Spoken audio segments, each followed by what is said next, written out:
وجعلنا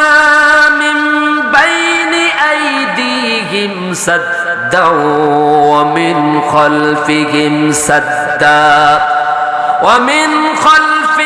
سدا فأغشيناهم فهم لا يبصرون وجعلنا من بين أيديهم سدا ومن خلفهم سدا فأغشيناهم فهم لا يبصرون রাসূল যখন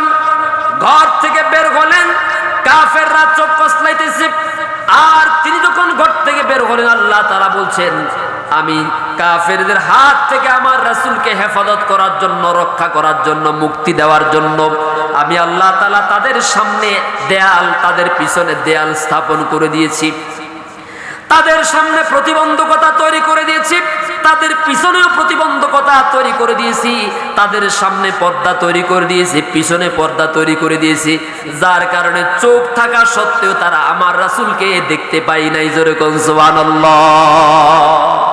হেফাজত করেছেন কে আরো জোরে বলুন